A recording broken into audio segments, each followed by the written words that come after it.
What do you do when a witch burns down your house, makes you crash your car, and flies off into the not quite but pretty much hell? Well, obviously, you take your magical talking amulet that makes you immortal and can teleport you, a random gun you found in a cave, and your holy burning desire for revenge, plus this sword you found, and charge headfirst in towards your various inevitable demises. Woo! Hey there, how are you? And welcome to SULFUR, an early access roguelike light thing which has recently reappeared in my mind, only for me to discover it's been finished since December. So I thought, why not hop back in and be reminded of just how good this game is compared to what I remember, which was already quite good. And it all begins with difficulty setting, which I really appreciate seeing in this sort of game. A lot of them just say, this is the difficulty, get over it. The intended difficulty is hard, and obviously because I'm a super cool and good gamer, I go for this one. But other options impact what you lose on death rather than the enemies. Starting at, lose nothing. Nice and friendly. Lose money. Not very impactful unless you're running around with your life savings in your shoe. Lose unequipped items. This one can be a challenge because a lot of the time in this game you're kind of just hauling stuff around that you want for the future. But again, if you're keeping the main gear, you're probably not noticing this much. Lose everything. This is the main one. It's an actual roguelike. Go in, win, run away, or lose everything.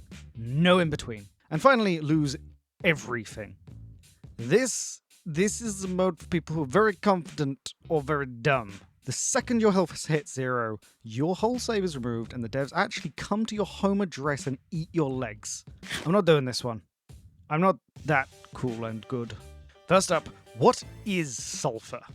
Well, it's a dungeon crawler, boomer shooter, extraction roguelite where you mow your way through 80 gobillion enemies, loot all their stuff, eat all their food, and fall in their holes. All while struggling to manage a very limited inventory space to hold on to all of the various organs, weapons, and loot you've found. Along the way, you'll be finding an impressive variety of guns which are used to blast through everything, assuming you have bullets. Bullets aren't exactly a luxury resource in this game, but they are a resource and you can run out at very inopportune moments. Each gun has a specific ammo type that it makes use of, and I'm a fan of the 9mm because it's really readily available, but it is the weakest option. It doesn't give any extra damage. I don't know if this is communicated anywhere, but the caliber of the ammo impacts the weapon's damage, which is then multiplied by the weapon class, and then some weapons have an additional multiplier on top of that. So some guns just do big damage because they can, and if you take a gun which has a good multiplier and give it a good weapon caliber, you can make it do big damage, which is good.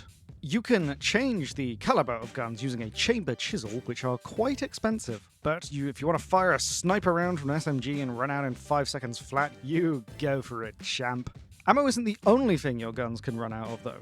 All your equipment carries durability, and when it breaks, you can't use it.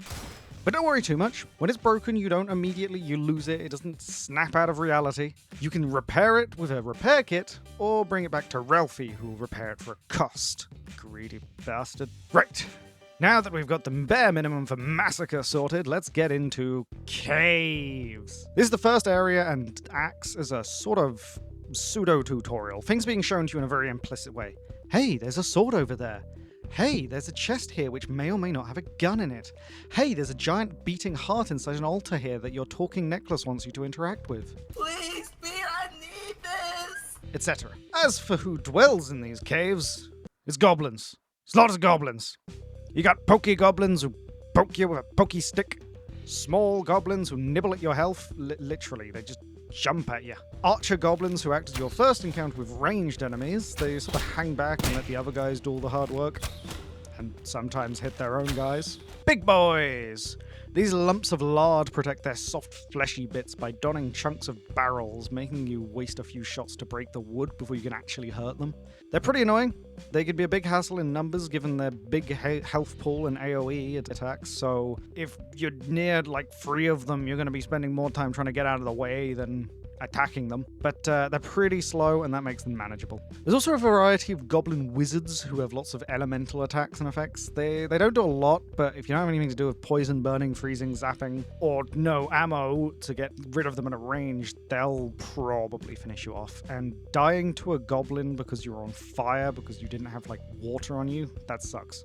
Finally, 4 the goblins are civilians. Non-hostile, cowering, easy to kill. They aren't even really enemies. They're just alarm bells for enemies in further rooms, but if they're the last thing left, they won't do anything. They don't even drop XP. You can completely ignore them if you're not dedicated to Goblinicide, but then you're leaving goblins standard. Please, sir, I am naught but a lowly goblin peasant. I have nothing to offer you. I beg, let me leave with my life.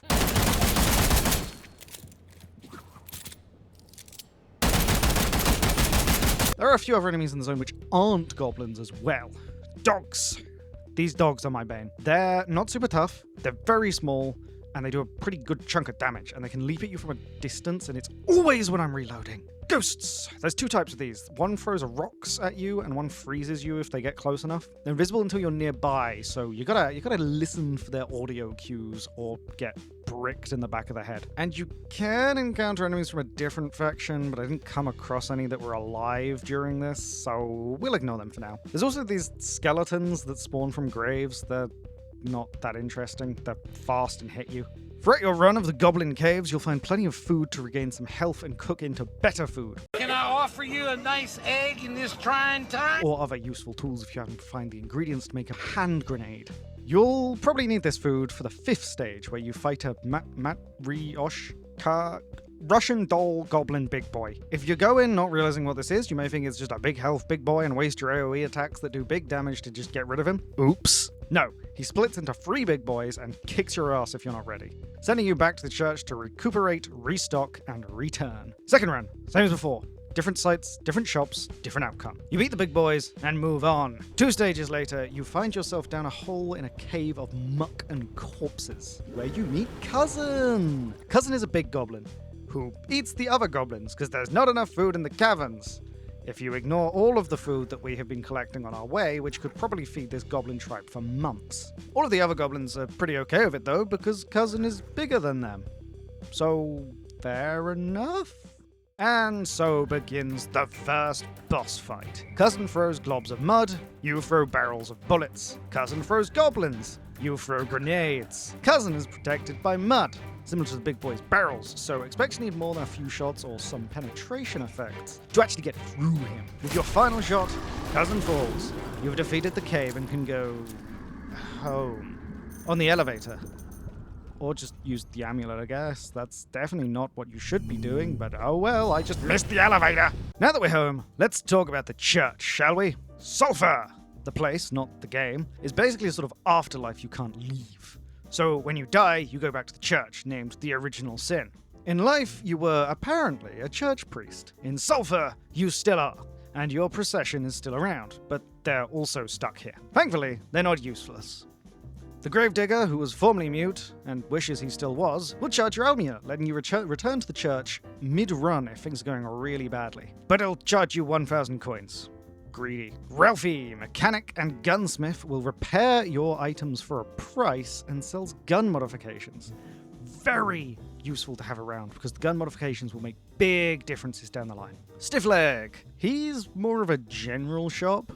Bit of everything and a random rotation, so always check in with him between runs in case he has something good. You can buy some cookbooks from him apparently, but I don't think he offers very good prices. I guess it has already cost him an arm to get this far. Kevin. Kevin has some interesting mechanics I don't think I make enough use of, until later on when I make very good use of them. He sells 2 things.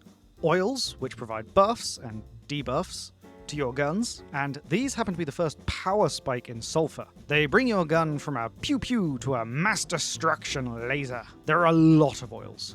At least 200. And while a lot of pretty minor effects like more damage, less movement, they do provide lots of potential combos since you can apply multiple oils at once, either negating a downside or going full force on a stat at the cost of everything else. The other feature of Kevin is scroll combining, where you can combine 2 scrolls, which provide a default elemental effect to your guns, but the default effects are kind of boring. I don't bother with the default scrolls. It's probably dumb, but it's what I do. But the level 2 scrolls have cool effect. Here's an example. Scroll of Dark, minus 8% damage, causes blindness with shots. Scroll of Embers, chance to burn enemies on hit. Combine these two for a Scroll of Flamethrower, which turns your weapon into a flamethrower. Keep your scrolls. Don't make the same mistakes I did where I sold them all because I thought that food was more important. They make so much difference. Scrolls are probably the second and potentially a larger power spike, depending on which scroll you get, but you can only apply 1 scroll to your gun. The oils, you can apply up to 5, but you want to save one of those 5 slots for a scroll. All you can do is change gear. You don't get character buffs, so making your gear super strong is a very good choice. Then we have Arthur the Psychiatrist. He's a bit more unique. He's not a direct store. He provides upgrades to your church, such as more storage and place to display your guns, or buy ammo at a discount. The catch is, he doesn't take coins. He will only accept stamps, which are earned for completing quests from the other NPCs you encounter. Pretty much all of these quests boil down to, bring me X of Y item and I will give you an amount of stamp. It's very convenient that everyone has a bunch of stamps, but really, I'm not sure 1 stamp is worth a man's brain. And finally, we have the newest NPC in the game, Telia. She's from the future. She's very clearly a reference to Terminator, and if she will let you trade in a level 5 gun, you level up your guns by killing enemies, to always be able to buy that gun. Pretty helpful if there's a rare gun in the bucket available of them which you like but aren't getting often. And with that, you know everything you need to really get through the brutal world that is Sulfur. Obviously that doesn't mean we're done though. The caves are pretty much Act 1, and really it's just a prologue of what you'll be dealing with throughout this game. Now, we're in Act 2, which is much longer. We'll be beginning in the town, a place where the guards are enforcing a vicious curfew on everyone, including you. The streets have a super different vibe to the caves. Narrow streets with lots of corners for enemies to hide behind, as well as plenty of buildings to wander into and find yourself surrounded by men with guns and dogs. But at least their food is better here. Anyway-wise, you've got Bat Guy, and Gun Guy 2, Sniper Edition, and dogs. All the enemies in masks, sorry dog, no mask for you, can be taken out by 2 shots to the face. Their mask breaks and they fall to the floor, cowering. Only get wiped out by their former friends. No loyalty nowadays. I mean, you just watched me break his mask. You didn't even hesitate. The ranged enemies are the real threat here. The tracker, sniper guy as they're called, will line up a shot into a pretty hefty hurt on you, but he takes a while. Well, the regular guy will just spray shots down at you down the narrow streets and chip away your health if you're not careful. Other than enemies, there are also civilians, sometimes dotted around in buildings who the guards will run to beat up if they see them. Be a good person and save them. Or do it yourself. You're cool. There's no punishment other than overwhelming guilt you should be feeling. The town is a bit of a weird zone. The caves feel like a real introduction to Sulfur and set it up to be a pretty rough experience. And then I got through the town without much issue. Maybe I got lucky. Maybe I got better. Maybe my guns were just too good now. But town was a quick run to the final stage, where I entered this weird-looking arena thing. Oh, I'm locked in. Oh, there's a guy with a robot arm up there. And I'm being shot. Yep, boss fight time. This feels more like a mini-boss arena. The Black Cardinal, as he's called, appear on the ledges, wind up their shots, and rapid fire you. Hide behind the pillars and pick them off one by one. Pretty easy if you've got decent range. But if they catch you off guard, they did for me, they can do big hurt. Lots of shots. Those dang old rapid fire laser robo arms. The projectiles are also elemental, so be ready to deal burning or poison rather quickly after you beat them. With the arena cleared and looted, we move on to the sewers by jumping down a big hole in the ground. The sewers are characterized by being sewers. Lots of water to fall in and drown in if you're not careful. But if you get the right items, you can use it to your advantage and avoid enemies by being in the water and slowing them down. The enemies here are kind of goopified versions of enemies we've already encountered, but they're a little bit tougher, and the ranged variant throws globs of goo at you rather than using a gun, which is interesting. The only unique enemy in this sewers is the little frog thing. I hate him. They hide under the water, waiting for you to get out, or to get close, and then they leap out, and if that's not enough, all of them poison you when they hit you, and it's the worst thing they could do. Surprise, you suddenly have 10 seconds of ouchie time. I don't like them. I'd say they can go drown in sewer water, but they live there, so it's ineffective. And that's the sewers. honestly, it's a pretty short stage without much in the way of major issues. I'm not complaining. I feel like I missed something. It's very short. It's left me on edge. Although that could be because these long stretches of water teeming with the little frog guys. They've given me an intense fear of still water. I can only drink sparkling water now, and that's not a good way to live your life. We move on from the sewers to the maze. The maze being a maze. I don't see what's so... What the hell is that? No, get away. Go, shoo. This is the threat of the level. This weird, goopy blob of goo that will speed towards you as soon as it spots you. That's fine. Just take it out by shooting it in the eyes and it dies. Never mind, it just stuns it for a short while. I'm pretty lucky that I had a shotgun with 200% bullets on hand, because that pretty much led me to one-shotting these guys repeatedly. Nonetheless, you want to just speed through this stage, so the build-up of blobby boys doesn't cause you too much issue. They don't keep spawning, it's just as you run through, more of them kind of lock onto you. There is loot, but just loot what you can and run. And after that, we enter the dungeon. I'm not sure if I was just lucky up to this point, but this is where things started to feel difficult. And it's 80% because of this bastard right here. Hello there. An assassin who runs towards you at Mach fast and then leaps at you. Kind of like the dog enemy with a speed boost and even more damage. There's also a mine-laying enemy apparently, but I never came across him on this level, so maybe he's hanging out with Bigfoot. Other enemies are the standard guards we met in the city. Same rules, hit them twice and they cower and betray. This area has lots of hallways with various room types branching off, including a kitchen. To get some food and dormitory area with general loot. Hallways normally precede a big open space of varying types with lots of enemies throughout and a sort of mine-looking zone with multiple floors which caught me very off guard. The vibe of the area communicates pretty well. Welcome to Cult Castle. Please don't enjoy your stay. What's your reward for fighting all of these hellish rooms and swarms of enemies? Why, it's a mini-boss fight, of course, against this big Dark Souls-looking knight guy.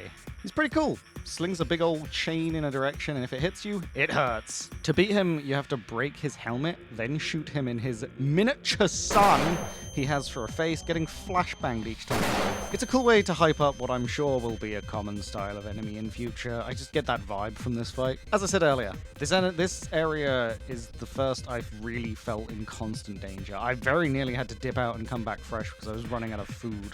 But this game has an impeccable skill in providing just enough consumables to trick my monkey brain to switch from thinking it's so over to we're so back, like a damn seesaw. What's more, this area feels like it gives a lot of loot equipment-wise. I reached a point where the choice of bringing back a bunch of loot for future runs versus having food for when I inevitably get shot 15 times became an actually frequent one. Also, I had a Russian dole of assassins appear, and I don't think I've ever felt more fear in my life.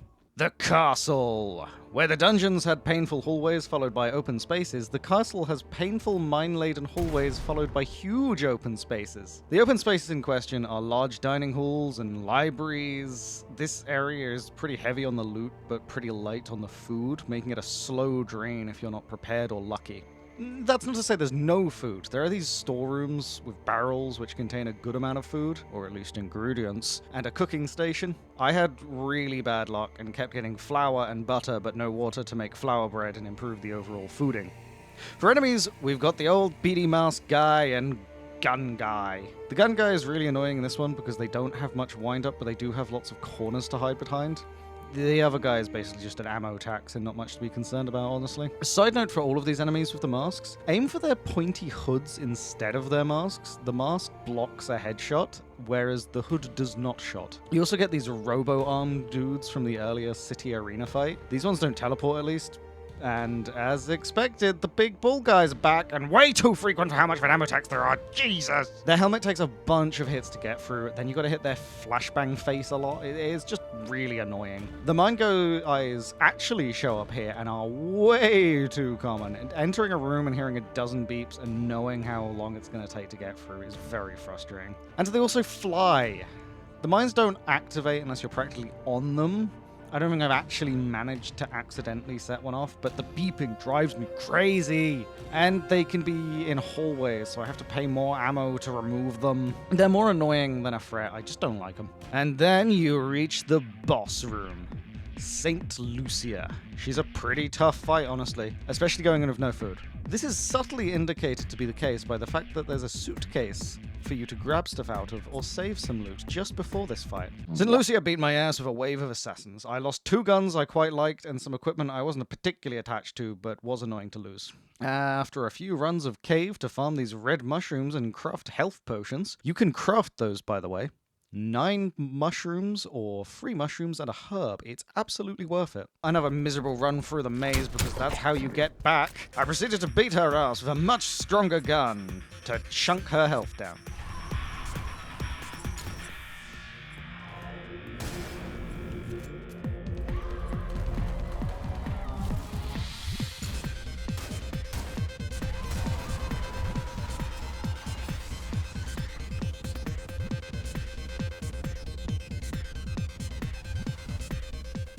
And now, we're entering Act 3, starting with the forest. I don't like the forest. All the level design up to now has been really straightforward. Go in direction, follow a clear visual cues, side areas along the way are small, contained areas you can't waste too much time in. And that works really well for this style of game. It speeds up your exploration. Well, the forest chucks this aside and has lots of rooms, with the heaviest quotation marks, because it is a forest, where you can accidentally double back on yourself from multiple directions, and side rooms just feel a bit too big. They at least don't branch much, but I just found myself losing a lot of time wandering aimlessly, trying to find literally anything. Enemies here are more unique, at least. 2 repeat enemies in the forms of corrupted goblins, and then crows.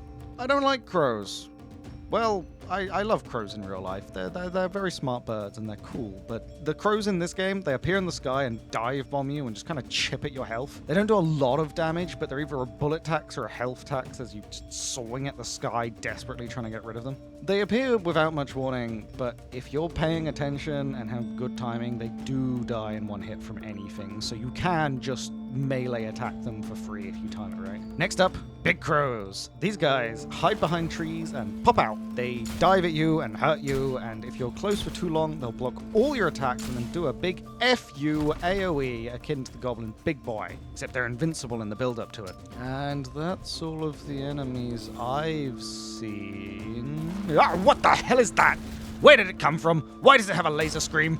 This thing is just a big, strong boy that hurts to find and spooks you big time. He's really tough and he genuinely jump scared me a few times. Overall, the forest is kind of It's kind of dragged down by the level design being too open and then squeezing you into one spot, so that definitely not an ambush can trigger. But it is really generous with the loot and red mushrooms, so it's a bit more forgiving because you can just heal up afterwards. Some of the ambushes are actually exciting though, I'll give them that. If you're not paying attention and have to run back while fending off 3 big crows, it's pretty intense. Then there's the boss for this bit, because there is a boss. We've gone from a bunch of mini bosses and then a boss to just a boss. It's a big tree. Hit the yellow bits or it takes no damage. It throws crows at you, which you know my opinion on them. It's honestly kind of a chill fight with my setup. Rifle does good chunks of damage, so I just have to focus on the dodging. Failing the dodging is a scary experience though, because the tree guy kind of flies past you and you have to quickly figure out where it's gone to avoid the next attack. It's a good fight. It's a good fight.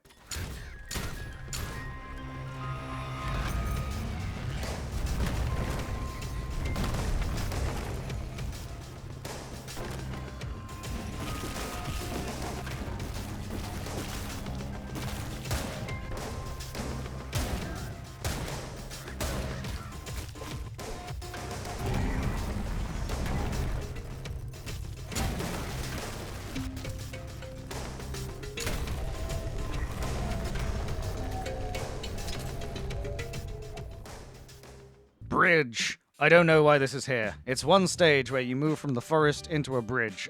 There's these frog guys, but they're more in the next stage, so I'll talk about them there. It feels odd to have this one stage to show a change in environment between stages where that kind of hasn't happened before, unless it has and I wasn't paying attention. Temple! This is where the bridge leads to. It's a Japanese-inspired frog temple kind of place.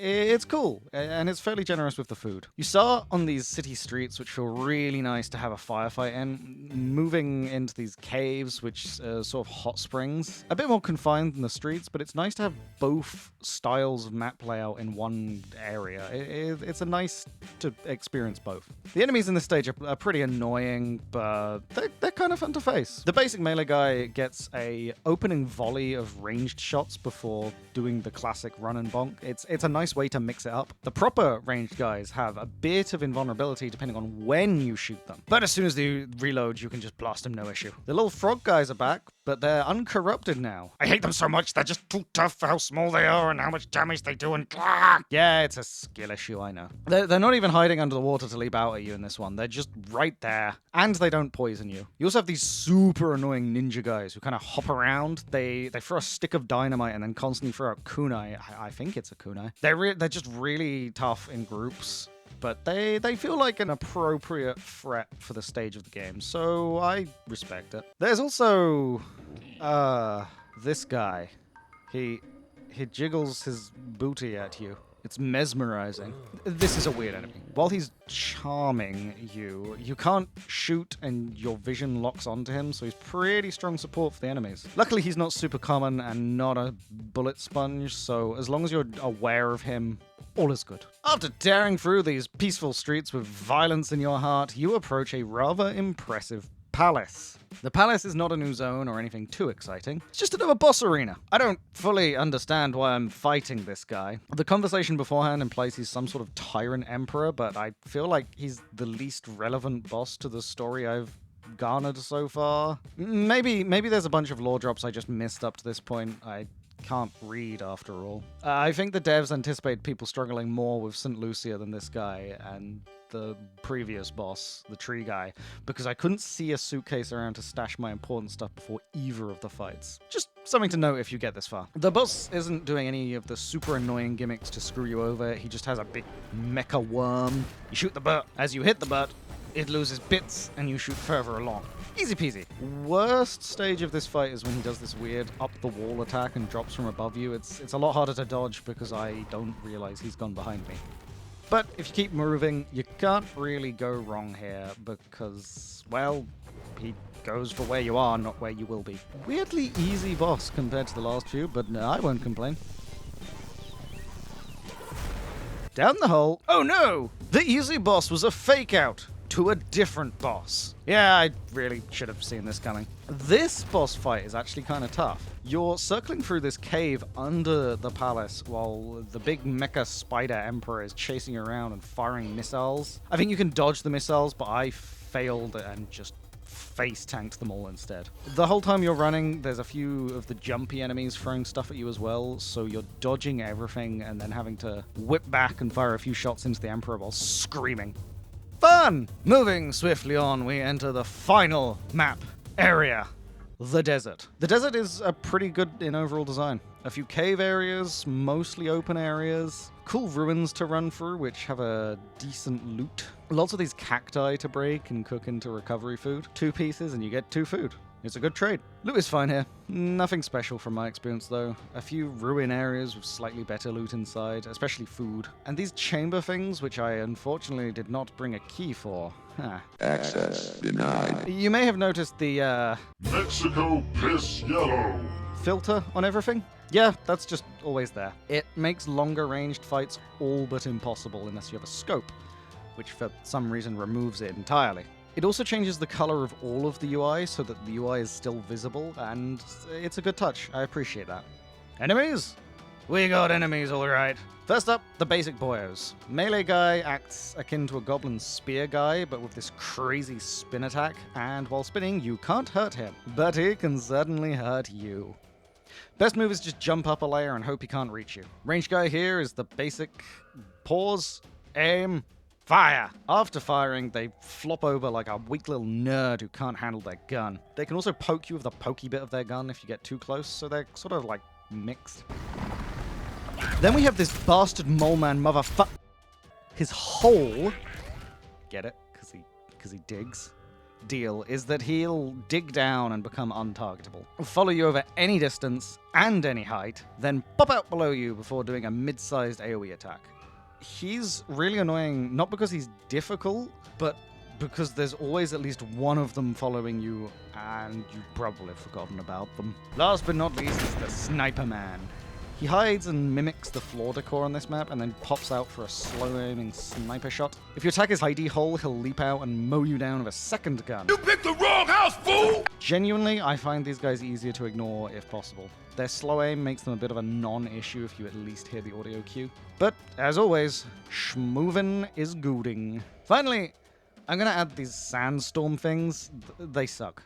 They just float around areas of the map and hurt if you get too close. Not a sentient enemy, but my biggest op purely by way of slowing me down as I have to wait or awkwardly shuffle around them. Now we approach the boss. Again, no stash, which is a problem here. See, my rifle is out of durability, and my pistol is out of ammo. Alright, I'll be right back, boss man. Just sorry. This time I brought a crypt key, so let's see what's going on in here. It's a trial chamber dealio. Beat up 3 big guys, get a prize. The prize is always a passive equipment, which I like. A guaranteed way to find and farm some very helpful equipment pieces. Blah, blah, blah. Lots of desert to run through. Yada, yada. Evil sandstorm. Ah, here we go. This guy is really confused on why you're here, and also really hostile. Leaping to action before I can even fire a shot. This dude dives in and out of the sand on his fish and fires missiles at you.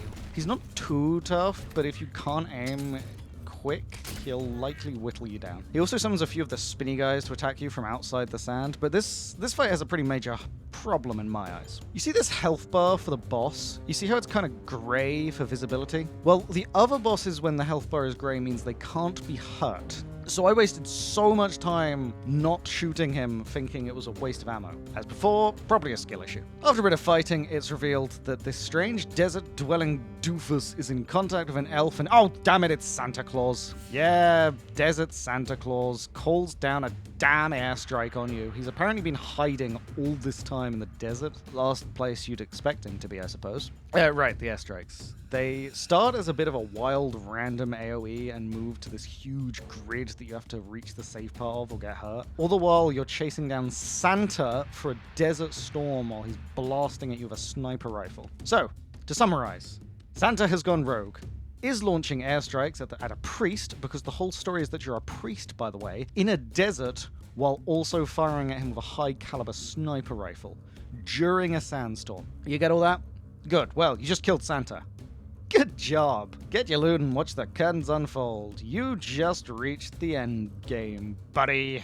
And so, I face the witch. I actually went in without my good gear for this one, because I didn't want to lose it, which was kind of the implied result if I win or lose, but that's not how it works. So I kind of half-assed my gear. Terrible choice. I had no presence and got beat bad. So, don't do that. One massive restock and level farm later, and I'm actually ready for the witch. I'm bringing high-power weapons, shotgun ferryman, our boss shredder, valet, just a cool little SMG with shock on it to maybe interrupt some big boy attacks. And so I fight the witch, ready to claim my revenge. Whoa, I'm doing a lot of damage. Am I even going to see the other stages? No? She's got to have like a second stage health bar though, right? Yeah, chase her out the church. Show her who's boss.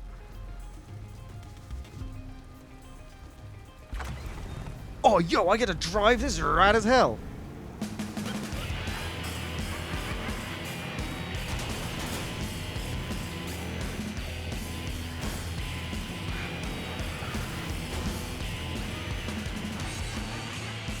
Hang on. Major deja vu here. And that tree looks pretty familiar. Yep.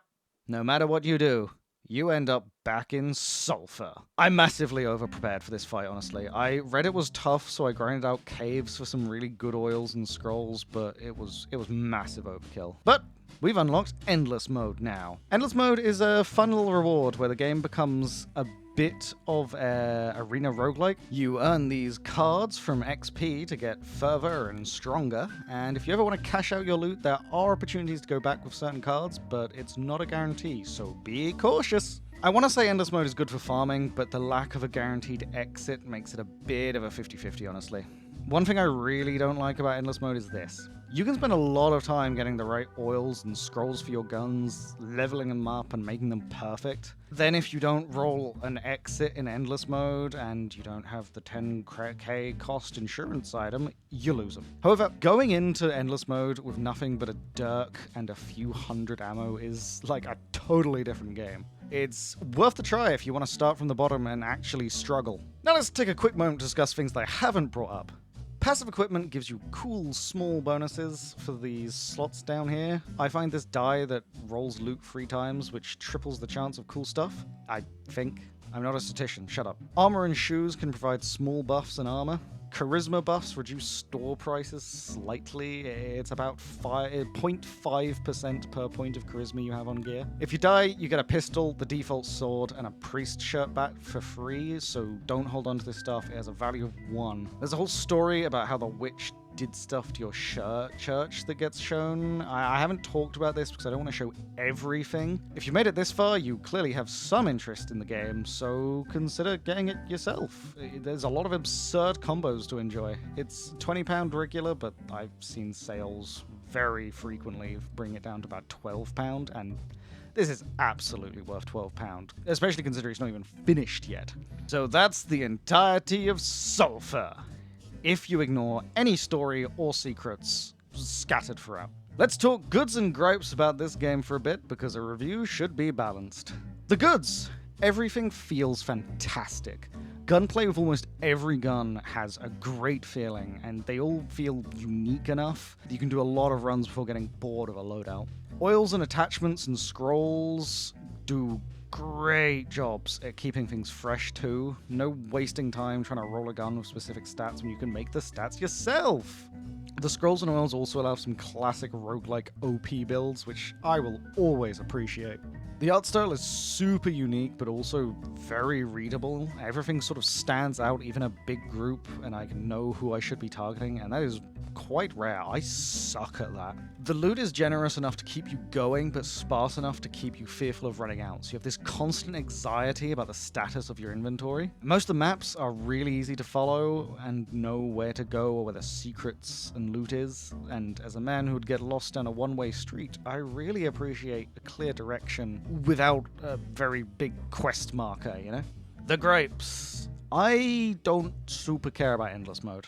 It was inevitable that it would be added, because what's a roguelike without this sort of mode? Why make a super build if you can't use it longer than the hardest level? And at that point, the hardest level may not even be very hard. My issue is that whatever you take into Endless is probably gone. You're either going to run out of time or die eventually. Or roll an exit at the perfect moment when you're losing confidence. Those are the possibilities of an Endless Mode. You can't win, so you'll have to leave, or have to lose what you get.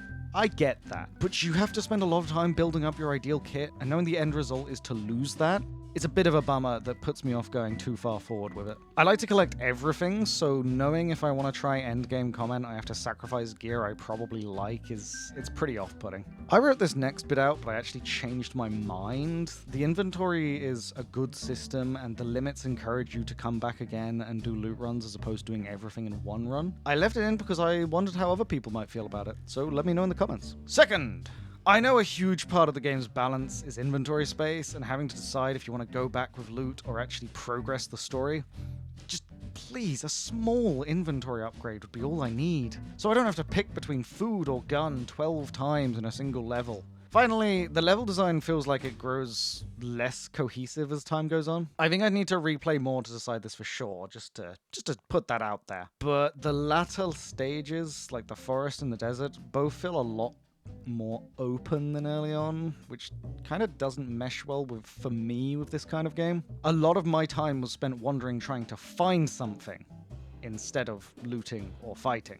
Sometimes the loot offshoot is worth it, oftentimes it's a bit of food for a full inventory. But maybe that goes against my earlier point of good loot balancing. If I'm lucky and I have no need for food, a normal amount of food is too much. So, that's SULFUR. A fantastic roguelike extraction shooter, boomer shooter thing, with enough content to keep you busy for a long while if you like perfecting your builds. And it's still early access, so for all I know, the devs have big plans going far beyond what I've currently experienced. Big thank you to this guy, the homie Dot, for having a massive amount of SULFUR videos for me to learn what I needed to make a good build. Big ups him.